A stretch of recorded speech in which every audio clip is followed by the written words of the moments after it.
اعوذ باللہ من الشیطان الرجیم بسم اللہ الرحمن الرحیم الف لام را تلک آیات الکتاب وقرآن مبین ربما يود الذين كفروا لو كانوا مسلمين ذرهم يأكلوا ويتمتعوا ويلهيهم الأمل فسوف يعلمون صدق اللہ العظیم۔ سورہ ابراہیم کے بعد اگلی سورت ہے سورہ حجر۔ 99 آیتیں ہیں اور 6 رکوع ہیں اس سورت کے۔ حجر اس علاقے کا نام تھا جہاں پر قوم سمود آباد تھی، جس کی طرف اللہ رب العزت نے حضرت صالح علیہ السلام کو نبی بنا کر بھیجا تھا۔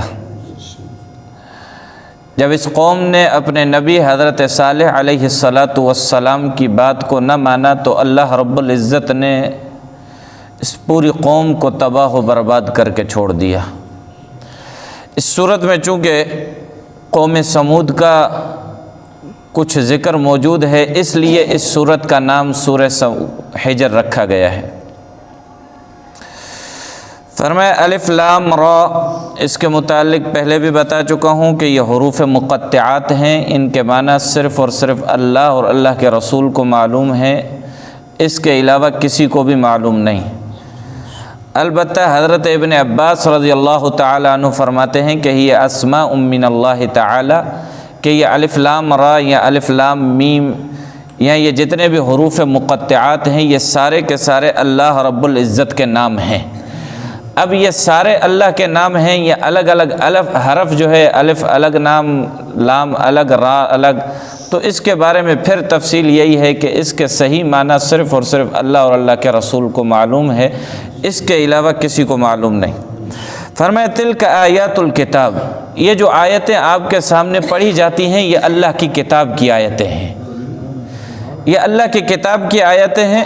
وقرآن مبین، اور یہ قرآن مبین ہے، یہ کھلا ہوا قرآن ہے، یہ واضح قرآن ہے، اس میں کسی قسم کا اس میں کوئی پوشیدہ بات نہیں، چھپی ہوئی بات نہیں، کوئی گول مول بات نہیں ہے، بلکہ اس کی ساری باتیں واضح ہیں، صاف ستھری ہیں، اگر کوئی پڑھنا چاہے تو فوراً سمجھ میں آنے والی ہیں، اس میں کوئی مشکل باتیں نہیں ہیں، کوئی گول پھرانے والی باتیں نہیں ہیں، بلکہ یہ قرآن مبین، یہ قرآن وہ قرآن ہے جو مبین ہے، بالکل کھلا ہوا ہے۔ یہاں ایک بات یاد رکھیے گا کہ قرآن پاک کے اندر جتنے بھی اللہ رب العزت نے اصول بیان کیے ہیں وہ سارے کے سارے اصول واضح بھی ہیں اور سارے کے سارے اصول روشن بھی ہیں۔ البتہ ان اصولوں کی تفسیر، ان کی تشریح، ان کی تفصیل وہ اللہ کے نبی صلی اللہ تعالی علیہ وسلم نے بیان فرمائی ہے۔ اس لیے کہ بعض لوگوں کا، کیونکہ مارکیٹ میں اس طرح کے فرقے بھی موجود ہیں جو کہتے ہیں کہ بس قرآن کافی ہے، حدیث کی کوئی ضرورت نہیں۔ انکار حدیث کے نام سے مستقل فرقہ موجود ہے جو حدیث کا انکار کیے بیٹھے، حدیث کو حجت تسلیم نہیں کرتے۔ تو حدیث کے علاوہ، پیارے پیغمبر کے قول اور فعل اور عمل کے علاوہ قرآن کا سمجھ آنا انتہائی مشکل ہے۔ قرآن کی حقیقت کا کھلنا پیارے کی حدیث کے علاوہ یہ بہت مشکل ہے۔ دیکھیں آپ قرآن کے اندر اللہ نے اصول دیے ہوئے ہیں، ایک نہیں کئی جگہ پر اللہ کا حکم ہے اقیم الصلاۃ، نماز پڑھو۔ اب کوئی شخص کہے کہ قرآن میں تو صرف اتنا حکم ہے نماز پڑھو، اب نماز پڑھنی ہے میں اپنے طریقے سے پڑھوں گا، کیونکہ قرآن میں تو طریقہ نہیں لکھا ہوا ہے، قرآن میں تو رکعتیں نہیں لکھی ہوئی کہ آپ نے عشاء کی 4 رکعت فرض پڑھنی ہے، 2 رکعت سنت پڑھنی ہے، 3 وتر یہ تو قرآن میں نہیں ہے۔ فجر میں آپ نے 2 فرض پڑھنے، ظہر میں آپ نے 4 فرض پڑھنے، عصر میں 4، مغرب میں 3، یہ تو قرآن میں نہیں ہے۔ قرآن میں صرف اتنا ہے کہ اقیم الصلاۃ، نماز کو پڑھو۔ اب نماز کیسے پڑھیں، کتنی رکعتیں پڑھیں، کس کس وقت پر پڑھیں، اس کی تفصیل پیارے پیغمبر صلی اللہ علیہ وسلم کے حدیث کے علاوہ، پیارے کے پیغمبر کے قول اور فعل اور عمل کے علاوہ ملنا ناممکن ہے۔ اسی طرح قرآن میں جا بجا آپ کو ملے گا آتوا الزکات، زکوٰۃ ادا کرو۔ اب زکوٰۃ کس نے دینی ہے، کس طرح دینی ہے، کب دینی ہے، یہ چیزیں قرآن میں نہیں ہیں۔ اس کی تفصیل اور تشریح پیارے پیغمبر صلی اللہ علیہ وسلم نے بیان فرمائی۔ خلاصہ کلام یہ نکلا کہ یہ قرآن آپ کا اس وقت اس کی تفسیر ہر ایک کو حق حاصل نہیں ہے کہ جس کے منہ میں آئے اور وہ تفسیر کرتا چلا جائے کہ قرآن میں اتنا ہے کہ نماز پڑھو، اب میں آپ کو طریقہ بتاؤں گا نماز پڑھنے کا۔ قرآن میں یہ کہ زکوٰۃ دو، میں آپ کو زکوٰۃ کا طریقہ بتاؤں گا۔ قرآن کے فلاں اصول کو لے کر اپنی طرف سے اپنے عقل سے تشریح کرنے بیٹھ جائے کہ میں آپ کو جو ہے اس کی تشریح بیان کروں گا، کہ نہیں، قرآن کی تشریح تفسیر وہی مانی جائے گی جو پیارے پیغمبر صلی اللہ علیہ وسلم نے کی ہے۔ اس آیت کے ساتھ 13واں سپارہ ختم، اگلی آیت 14ویں سپارے کی ہے۔ فرمایا ربما یود الذین کفروا، پیارے پیغمبر صلی اللہ تعالی علیہ وسلم آپ دیکھیں گے آپ کو اندازہ ہوگا اس بات کا کہ یہ لوگ جو کافر ہیں، یہ کافر جو لوگ ہیں، یہ بھی بسا اوقات کسی نہ کسی وقت یہ کہیں گے کہ لو کانوا مسلمین، کہ ہم مسلمان ہوتے۔ یہ کسی نہ کسی موڑ پر آ کے انہیں اپنا کفر شرمندہ کرے گا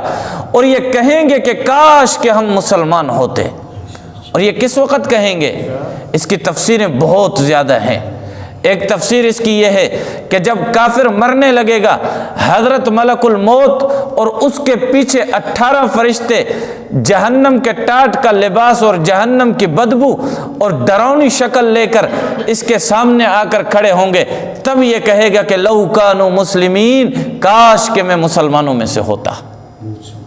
کاش کہ میں مسلمانوں میں سے ہوتا۔ مگر یہ اصول ہے، یہ طے شدہ بات ہے کہ حالت نزع کی نہ تو توبہ قبول ہوتی ہے، حالت نزع میں نہ ایمان قبول ہوتا ہے، کہ جب مرنے کا وقت آ جائے اس وقت اگر کوئی لاکھ مرتبہ بھی توبہ کر لے تو اس کی توبہ قابل قبول نہیں ہے۔ نزع کا جب ملک الموت آ جائے، سر پہ آ کے کھڑا ہو، اس وقت کوئی کافر ایک مرتبہ نہیں لاکھوں مرتبہ کلمہ پڑھ بھی لے تب بھی اس کا ایمان قابل قبول نہیں ہوگا۔ اس کے بعد دوسری تفسیر کہ جب کافر قبر میں رکھا جائے گا اور قبر میں جیسے اس کو دفن کر کے اس کے ورثہ اپنے واپس گھروں کو جا پہنچیں گے، تب یہ ہے کہ فرشتے قبر میں ڈراؤنی شکل کے ساتھ آئیں گے اور جہنم کی کھڑکیوں کو کھول دیں گے، جہنم کی تپش اس کی قبر کی طرف آئے گی، تب یہ کہے گا لو کانوا مسلمین، کاش کہ میں مسلمان ہوتا، کاش کہ میں مسلمانوں میں سے ہوتا، کاش کہ میں دنیا میں اللہ کا فرما بردار بن کر دنیا کی زندگی گزارتا۔ تیسری تفسیر یہ کہ جب یہ کافر میدان محشر کی سختی کو دیکھے گا، اللہ کے غضب کو دیکھے گا، پسینے کے اندر ڈوبا ہوا دیکھے گا، اپنے آپ کو پریشان پائے گا، اور دوسری طرف یہ دیکھے گا، مشاہدہ کرے گا کہ اسی میدان محشر میں ایک میں ہوں کہ میں پریشان ہوں، پسینے میں شرابور ہوں، اللہ کا غصہ مجھ پر ہے۔ دوسری طرف جب وہ مسلمانوں کو دیکھے گا، وہ تو بڑے مزے سے ہیں، ان کو کوئی ٹینشن ہی نہیں ہے، ان کے پاس تو کسی قسم کا کوئی، کیونکہ بعض مسلمان ایسے بھی ہوں گے، پیارے پیغمبر صلی اللہ علیہ وسلم نے فرمایا کہ جب تک عام مسلمان، دیگر مسلمان یا دیگر لوگ حساب و کتاب سے فارغ ہوں، بعض مسلمان ایسے بھی ہوں گے جو عرش کے سائے تلے نور کے ممبروں پر آرام سے بیٹھے ہوئے ہوں گے۔ تو جب کافر یہ دیکھے گا تو وہ کہے گا لو کانوا مسلمین، کاش کہ میں بھی مسلمان ہوتا۔ پھر چوتھی تفسیر یہ کہ جب وہ میزان پر لایا جائے گا جہاں پر نیکیاں اور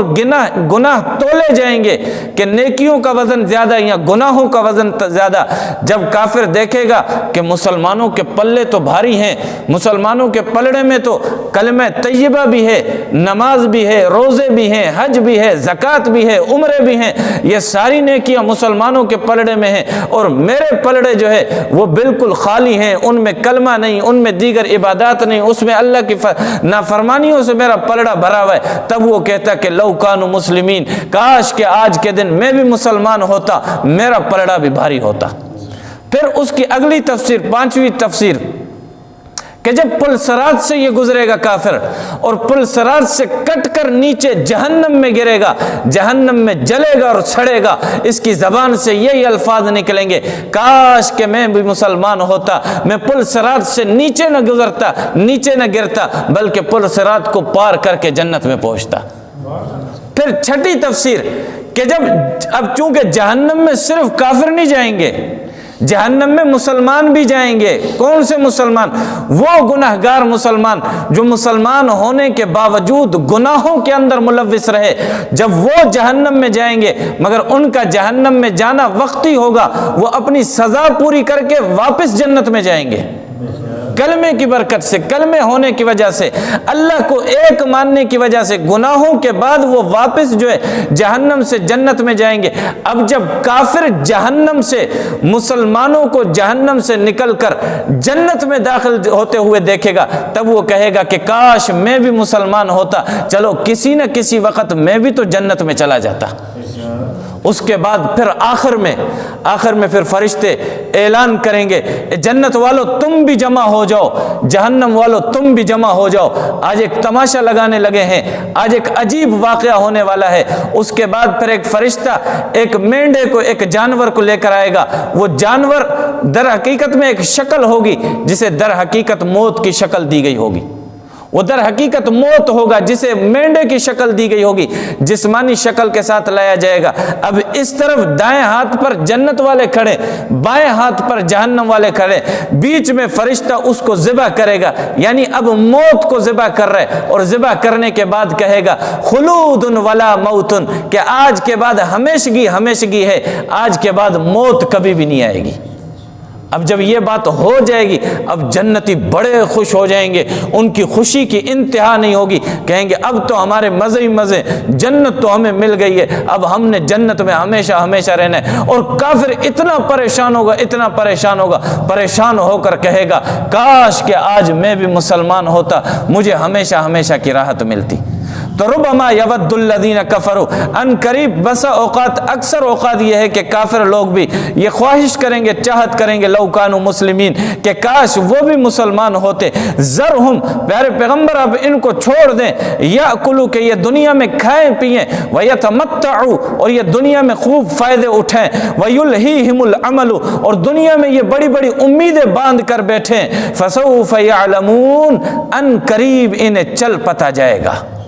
ان قریب جیسے یہ آنکھ بند ہوگی تب سب کو پتہ چل جائے گا، جیسے یہ ملک الموت سر پہ آ کے کھڑا ہوگا تب سب کو پتہ چلے گا، تب نافرمان بھی کہے گا کہ کاش کہ میں نے دنیا میں اللہ کی نافرمانی نہ کی ہوتی، تب کافر بھی کہے گا کہ کاش کہ میں نے اللہ کے کلمے پہ لبیک کہتے ہوئے کلمہ پڑھا ہوتا۔ خلاصہ کلام یہ ہے کہ اللہ کے جتنے بھی منکر ہیں، اللہ کے جتنے بھی باغی ہیں، اللہ اور پیارے پیغمبر صلی اللہ علیہ وسلم کے